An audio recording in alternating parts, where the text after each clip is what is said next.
Angie, thank you so much for coming on today. I really appreciate your time. I wanted to start out with how you decided to leave your Target job. You were there for a long time, which is a big leap, and start your own company in a supplement industry, which I would say is not white space. It's pretty competitive. And so I feel like that's a kind of a big move. So I would love to just figure out what you were thinking to do that. Well, let me be clear, not all of this was planned. So I grew up in a really holistic household. So I had a cellular appreciation of well-being and wellness my entire life. I was a super weird little 5-year-old meditating on the lawn in Fargo, North Dakota. And so for me, this is just kind of returning to my roots and my upbringing to a certain extent. But I spent 15 years in corporate America between two different companies, both Microsoft and Target. And I loved every minute of it. If I'm not learning, I'm not growing. If I'm not growing, I'm not happy. And I was always exceptionally challenged. And I had a moment a little over 3 years ago where I drove home from work one night and had to pull off to the side of the road because I got physically ill. And it was the physical sign of so many things that had been before me and were trying to show up for me for so long. My own burnout, women in my life not being well in a number of ways. My friends calling me within the same 2-week time frame and say, you keep talking about this wellness thing. Like, are you ever going to do it? Or are you just going to stay in your corporate job? Like, what are you going to do? You have all these signs, you have all these signs just coming literally in the matter of 2 weeks. And so I had a moment and I took my time and made sure that this felt right, not knowing what I was going to do. And I left my corporate career in pursuit of something, but I didn't know what. Well, your family, what are you doing? Are you crazy, or were they supportive? It's amazing. What's amazing is others can see so clearly sometimes, but you can't see yourself. And it was one of those situations for me where I needed that physical sign on my drive home that night to actually kind of shock me into seeing what was.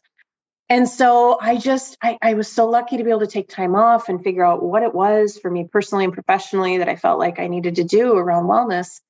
And it came within a couple of months. I started running every day and taking care of myself. My own hormones were imbalanced. I had high degrees of cortisol, and I just couldn't find anything to take care of myself.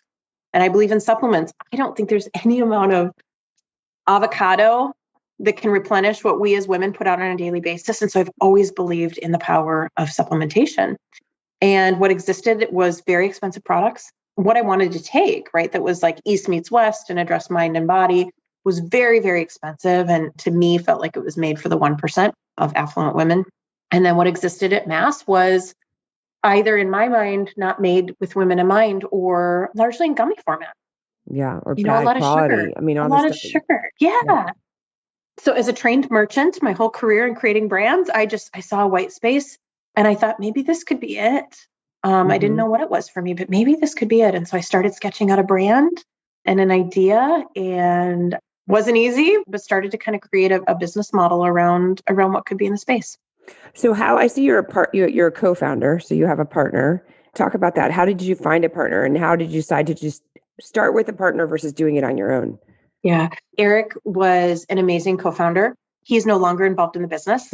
He, about a year and a half ago, is on to different things. He's co-founded a new company since then. But we came together, and I have to tell you, it was so great to have someone to go through all of this with, right? Like, it is not easy.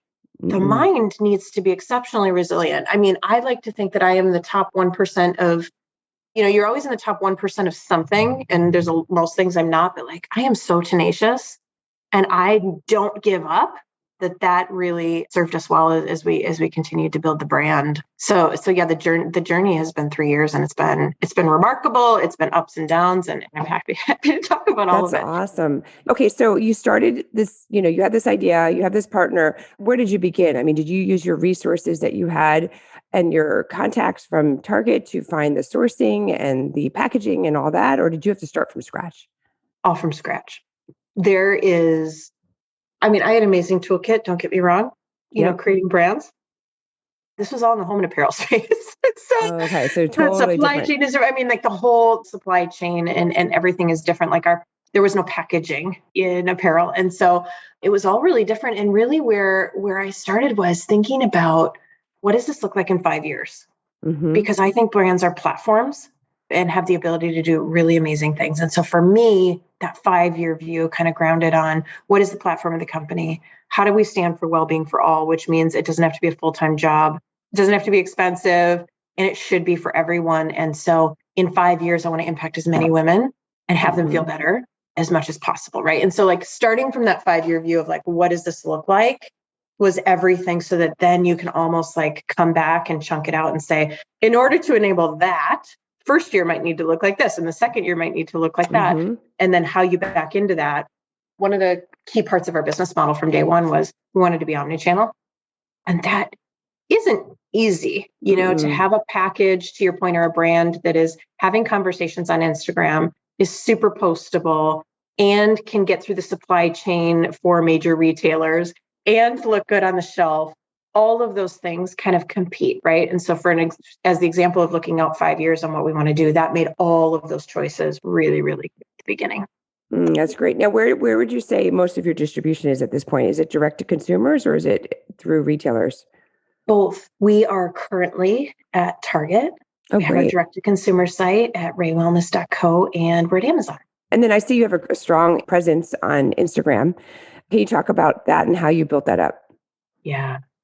From the beginning, we knew that it was so important to listen to our consumer, understand who she is, how she's feeling, how she's changing. And I gotta tell you, she's changed a lot over the last couple of years, given the pandemic and a number of things.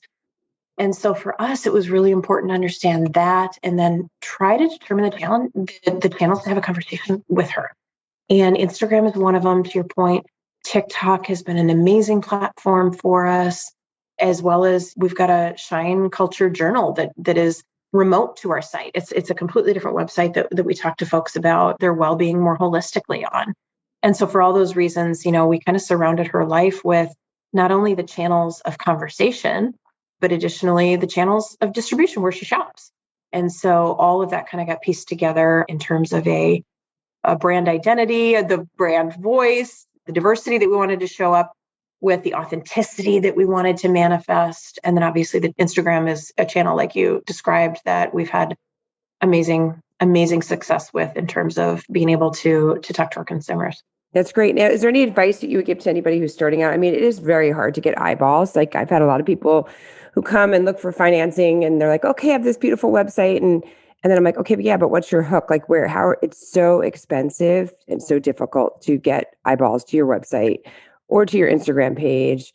Is there any advice? Like, did you hire a PR firm? Did you do anything crazy video to kind of go viral? Like, what was your hook that got people recognizing your name? I was always, as an entrepreneur, looking for a silver bullet. And like, what's the one thing? What's that one channel? And your point, just hire a PR agency. The one thing I've learned is there are no silver bullets. Yeah. And it is a whole host of things that need to come together and work together to make a brand successful.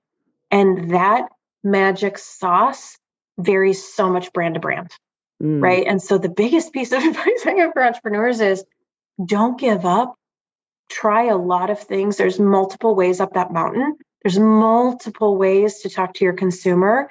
And it all depends on who it is, right? Like start with the who, start with understanding their lives, and then figure out the strategy to start that conversation with them, because it's super variable. To your point, we were talking about YouTube earlier.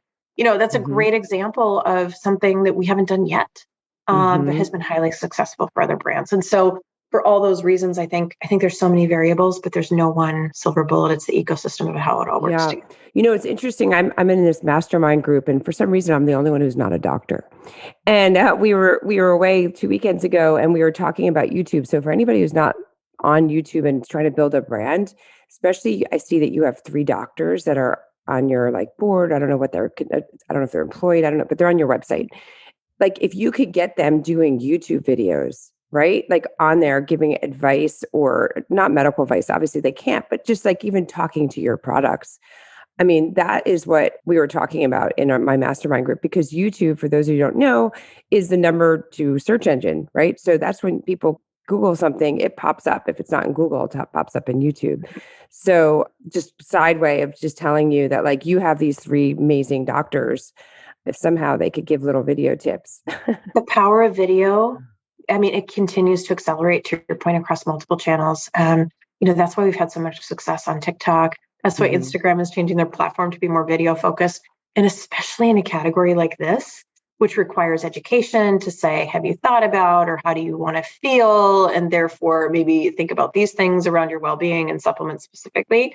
It's so ready for video, and our consumers have been really receptive to that. Yeah. Now, I know one of the biggest obstacles in starting a company is financing it. Did you find that difficult? Did you guys self-finance it? Did you do a friends and family round? Like how, because you are pretty much, it's inventory intensive and probably product development intensive. So it probably wasn't super cheap to start. I would love if you could just talk a little bit about that if you feel comfortable. Yeah, there was a little bit of bootstrapping at the beginning.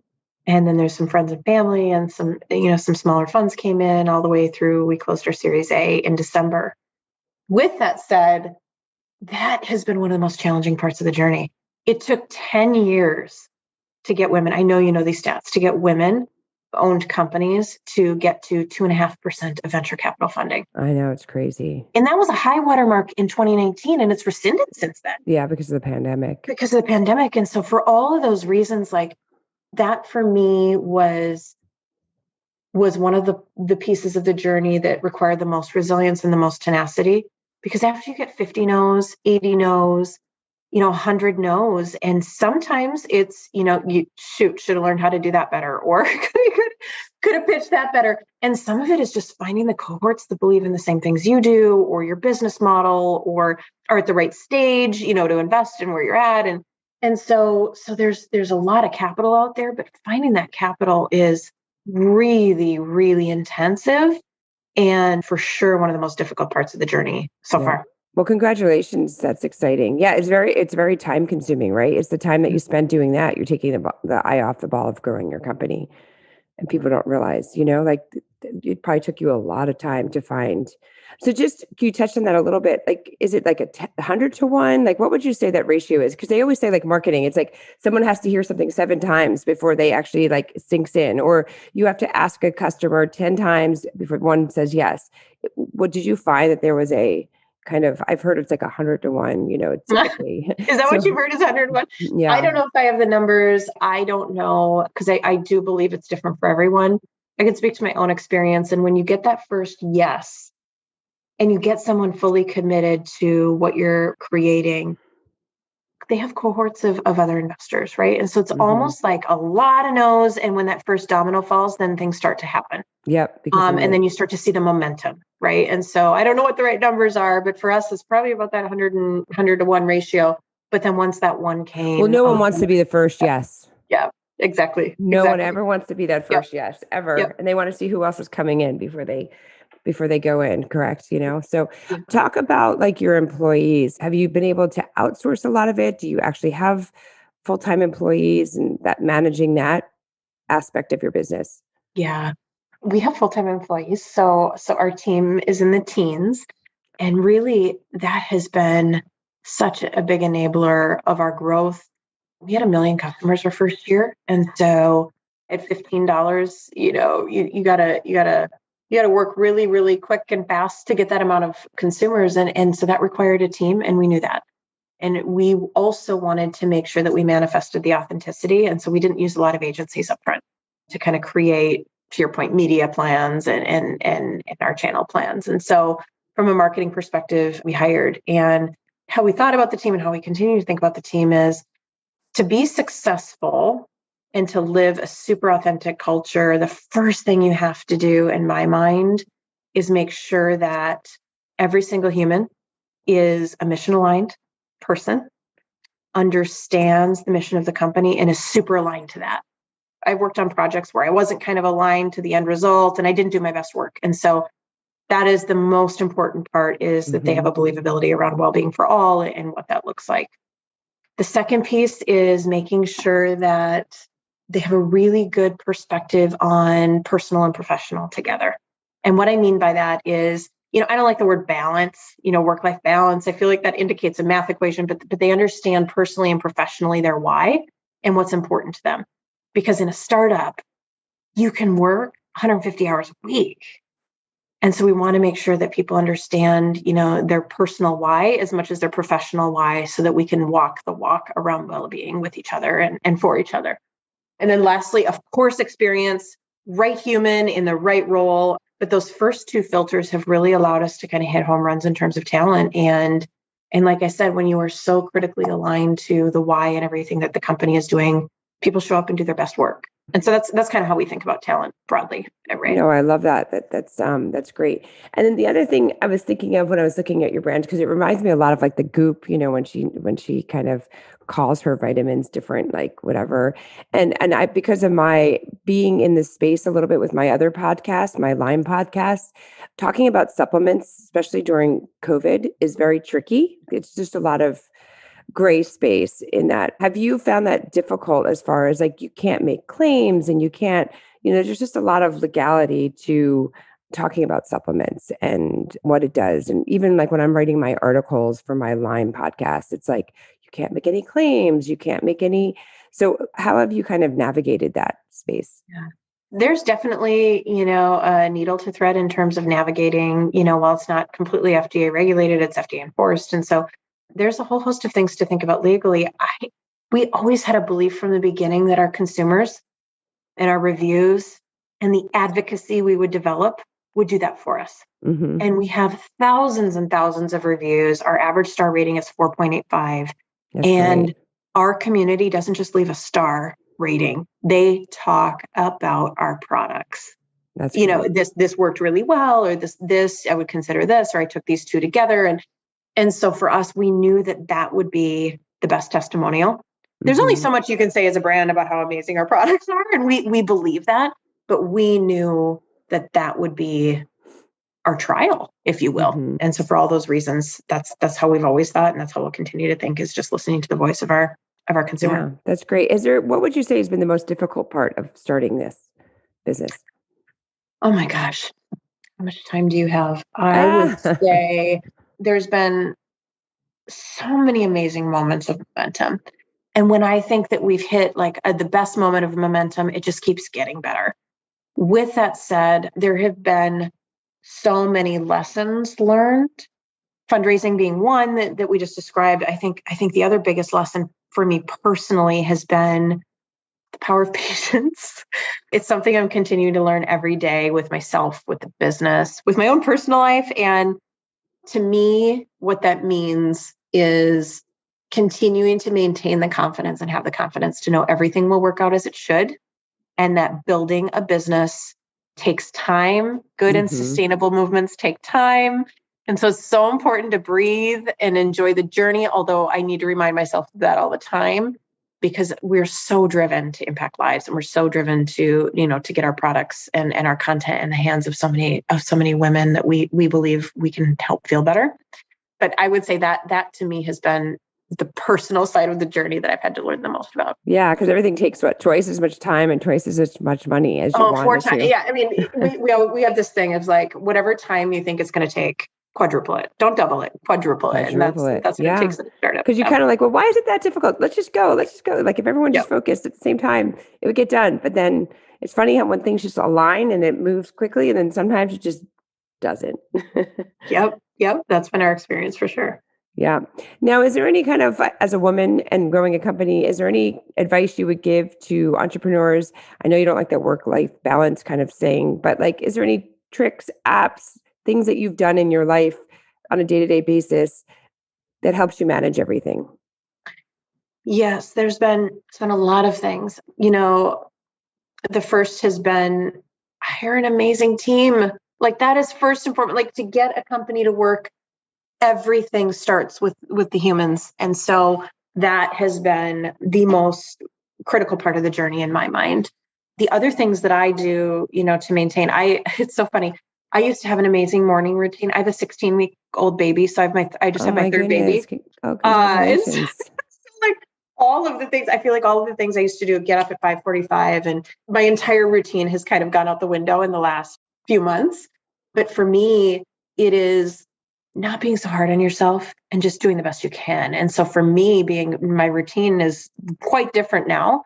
making sure that I have 5 minutes outside to walk around the block, or like it just looks different, right? Like taking care of myself just looks different, and it will for the next few months. The one thing that I have never given up, regardless of if I'm traveling or what I'm doing, is I practice yoga nidra at night, which is a form of meditation. And you can do it in 5 minutes, 10 minutes, but that has kind of been, you can do it for an hour.